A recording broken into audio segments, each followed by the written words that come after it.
नमस्कार दोस्तों, मैं रजत आप सभी का स्वागत करता हूं अपलिफ्ट हरियाणा पर। आज कंप्यूटर का प्रैक्टिस सेट नंबर 10 है और हर रोज ये प्रैक्टिस सेट चल रहे हैं। एग्जाम से पहले जैसा मैंने बोला था कि 1000 प्लस क्वेश्चन मैं आपको करवा चुका हूँ और 10 क्वेश्चन आपके इनमें से ही आपके एग्जाम में आएंगे। हर रोज 10 से 15 मिनट के अंदर ये सेट प्रैक्टिस सेट मैं कंप्लीट करवाता हूं, क्योंकि कंप्यूटर एक छोटा सब्जेक्ट है। इसको अगर मैं ज़्यादा लंबा खींचूंगा या ज़्यादा हर रोज टाइम दूंगा तो बाकी सब्जेक्ट भी आपको पढ़ने हैं। 10 नंबर का आता है, इफेक्टिव होता है, स्कोरिंग होता है। अगर आप डेली एक क्लास करते हो तो आपके 100% मैं गारंटी देता हूं कि आप 10 में से 10 लेने की संभावना रखते हो। एक और मोस्ट इंपॉर्टेंट चीज, कुछ कैंडिडेट कमेंट्स में डाल देते हैं कि हमें पीछे की क्लास नहीं मिल रही। भाई, पीछे की क्लास प्लेलिस्ट के अंदर जाओगे तो 2 प्लेलिस्ट हैं, एक हरियाणा जीके की और एक कंप्यूटर की। कंप्यूटर वाली प्लेलिस्ट खोलोगे तो उसमें सीरियल वाइज आपकी कंप्यूटर की क्लास मिल जाएंगी। ऐसे ही आप जब हरियाणा जीके की प्लेलिस्ट ओपन करोगे अमन सर की, तो उसमें भी आपको सारी प्लेलिस्ट में सारी क्लासेस सीरियल वाइज मिल जाएंगी। अगर आपको इसका सुपर सेट करना है, सुपर सेट मतलब जैसे 10 प्रैक्टिस सेट हो चुके, अब मैं इनमें से मोस्ट इंपोर्टेंट कुछ क्वेश्चन निकालूं, 15 20 50 क्वेश्चन, और आपके लिए एक सुपर सेट बना के दूं, तो आप कमेंट में सुपर सेट लिख देना। मैं जल्द ही सुपर सेट पे काम करूंगा और हर 10 सेट के बाद एक सुपर सेट लेके आया करूंगा। ठीक है दोस्तों, आइए आज की क्लास स्टार्ट करते हैं हम। आज का हमारा पहला क्वेश्चन है, what is the symbol used in flow chart for decision process. बताओ, डिसीजन प्रोसेस में क्या मतलब, उसका जो फ्लो चार्ट है वो क्या किस टाइप का जो एंगल वो यूज करेगा, रेक्टेंगल यूज करेगा, सर्कल यूज करेगा, डायमंड या एरो। तो इसका जो राइट आंसर होगा वो होगा डायमंड। मैं आपको एक बार फ्लो चार्ट का एक बार स्ट्रक्चर दिखा देता हूं। ये देखो, ये होता है फ्लो चार्ट। ठीक है, फ्लो चार्ट के अंदर हमने यहां से स्टार्ट किया, स्टेप में यहां जैसे हमने डाल दिया कि बारिश हो रही है, मैं घर से बाहर जाऊं या नहीं जाऊं। तो इसका जो डिसीजन होगा वो यहां होगा। यस करेगा जाना है तो जाऊंगा, अदरवाइज नो करेगा तो नहीं जाऊंगा।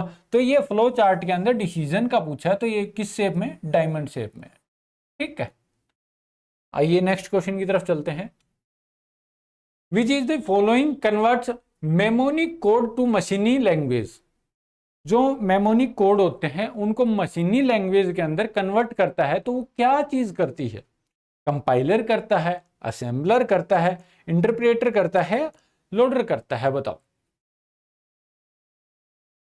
तो इसका जो राइट आंसर होगा वो होगा असेंबलर। देखिए, ये आपके मेमोनिक कोड है। ठीक है, इसे ही बोलते हैं असेंबली लैंग्वेज। ठीक है, लेकिन जो असेंबलर है इसके बीच में, ये मेमोनिक कोड को आपको बदल देता है मशीनी कोड के अंदर। मशीनी कोड क्या होते हैं? जो बाइनरी कोड्स होते हैं 0 1 की लैंग्वेज में, जो हमारे पीसी को समझ में आता है, उसे बोलते हैं मशीनी कोड। जैसे हम कुछ भी अपनी इनपुट डालते हैं पीसी के अंदर, तो पीसी समझता कैसे है? पीसी उस लैंग्वेज को मशीनी कोड के अंदर समझता है, 0 और 1 बाइनरी डिजिट के अंदर समझता है। ठीक है, आइए नेक्स्ट क्वेश्चन की तरफ चलते हैं। How are computers scaled based on their size. कि इसमें पूछ रखा है कि हम कंप्यूटर को किस जैसे साइज में देखते हैं, इनमें से कौन सा जो प्रकार है, जिसे कि जैसे या तो हम कंप्यूटर को ऐसे बोलते हैं एनालॉग, डिजिटल, हाइब्रिड, या फिर micro computer, mini computer, mainframe computer, या super computer, input output storage, या फिर हार्डवेयर सॉफ्टवेयर। हम कंप्यूटर को किस नाम से जानते हैं, किस साइज में हमें देखा जाता है कि कंप्यूटर को हम इस साइज में, जैसे कि फॉर एग्जांपल मेरे पास जो फोन है, ये हम देखेंगे कि भाई ये किसके अंदर आता है। तो ये आता है माइक्रो के अंदर। ऐसे मिनी हो गया, मेन फ्रेम हो गया। जो मिनी होते हैं ये आपके बैंक वगैरह में काम आते हैं, माइक्रो जो आपके फोन लैपटॉप वगैरह, मेन फ्रेम जो थोड़े से और बड़े हो गए सुपर कंप्यूटर, जिनमें मौसम विभाग की या फिर जैसे कि न्यूक्लियर रिसर्च वगैरह करते हैं तो सुपर कंप्यूटर्स में करते हैं। ठीक है, आइए नेक्स्ट क्वेश्चन की तरफ चलते हैं। कंप्यूटर का परिधीय उपकरण नहीं है, मतलब पेरिफेरल डिवाइस नहीं है। पेरिफेरल डिवाइस क्या होते हैं?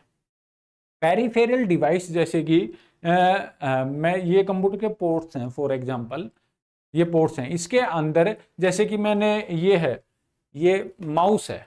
इसका ये तो ब्लूटूथ माउस है, ठीक है, लेकिन इसका जो केबल होगी यूएसबी केबल, उसको अगर मैं ये कंप्यूटर के पोर्ट से इसमें लगाता हूं तो ये पेरिफेरल डिवाइस हो गया, ठीक है। लेकिन पेरिफेरल डिवाइस क्या नहीं है ये पूछा गया है। तो पेरिफेरल डिवाइस इसके अंदर जो इनपुट जैसे जो कुछ मटेरियल है इसके अंदर, वो पेरिफेरल डिवाइस नहीं होगा, ठीक है। तो इसका जो राइट आंसर होगा वो होगा मदरबोर्ड, क्योंकि कीबोर्ड भी पेरिफेरल डिवाइस है, माउस भी पेरिफेरल डिवाइस है, मॉनिटर भी पेरिफेरल डिवाइस है, लेकिन मदरबोर्ड है वो पेरिफेरल डिवाइस नहीं है। नेक्स्ट क्वेश्चन देखते हैं। निम्नलिखित में से कौन सा विकल्प सीपीयू गति मापने के लिए प्रयुक्त नहीं होता है, बताओ। Which of the following option is not use to measure CPU speed. CPU की स्पीड किस में मेजरमेंट नहीं होती। आपको ऑप्शन देख के आई थिंक आराम से समझ में आ जाएगा कि सीपीयू की जो स्पीड है वो किस में मेजर नहीं की जाती। हर्ट्ज में की जाती है, गीगाहर्ट्ज में भी की जाती है, क्लॉक स्पीड बताओ आप, बताओ क्लॉक स्पीड में की जाती है। कमेंट में डालना आप, इसका जो आंसर है ना वो कमेंट में डाल देना आप, ठीक है। आइए नेक्स्ट क्वेश्चन की तरफ चलते हैं। विच of the following is the basic form of an operating system, बताओ। जो ऑपरेटिंग सिस्टम है उसका बेसिक फॉर्मेट क्या था, मतलब कि जैसे कि ऑपरेटिंग सिस्टम विंडो, लिनक्स और ये मैक, एमएस डोस हो गया, एंड्रॉयड हो गया, तो इनमें जो बेसिक था कि भाई यहाँ से तो कंप्यूटर बन के, मतलब जैसे कि पहले माउस वगैरह कम यूज होता था, जैसे हम सीधे कमांड देते थे, तो वो कैसे दी जाती थी, एमएस डोस से दी जाती थी, ठीक है। इसका जो राइट आंसर होगा एमएस डोस होगा। पहले कमांड दी जाती थी, तो कमांड कीबोर्ड से टाइप करके हम कमांड लिखते थे, फिर आगे उसका प्रोसेस होता था, ठीक है। नेक्स्ट क्वेश्चन देखते हैं। कौन सी ड्राइव सीडी लिखने में सहायक होती है। Which drive help writing CD, बताओ। सीडी के ऊपर हम जो मतलब जैसे उसमें मूवी वगैरह डालते हैं, कुछ भी करते हैं, तो उसमें जो डलता है उसका प्रोसेस को क्या कहते हैं। डीवीडी ड्राइव कहते हैं, सीडी बर्नर कहते हैं, हार्ड डिस्क कहते हैं, पेन ड्राइव कहते हैं, बताओ क्या होगा। तो इसका जो राइट आंसर होगा वो होगा सीडी बर्नर। नेक्स्ट क्वेश्चन है विच of the following is not computer बस। कंप्यूटर बस क्या नहीं है, बताओ।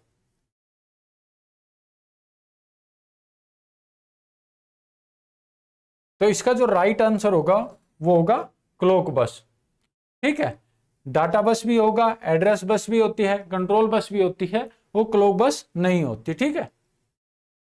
देखो इसमें बता रखा है जो 3 बस बताई, डाटा बस से हम ओनली निकाल सकते हैं ना, सॉरी एड्रेस बस से निकाल सकते हैं, डाटा बस से हम इन भी कर सकते हैं, आउटपुट भी डाल सकते हैं, कंट्रोल बस से भी कर सकते हैं, ठीक है।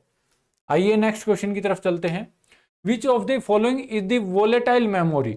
वोलेटाइल मेमोरी क्या है, बताओ। वोलेटाइल मेमोरी वो रहती है जो कि हम जब तक हमारा पीसी ऑन है तो तब तक तो काम कर रही है, और जैसे ही बंद होगा वो काम नहीं करेगी, वो फिर साफ हो जाएगी। तो वोलेटाइल मेमोरी होगी रैम।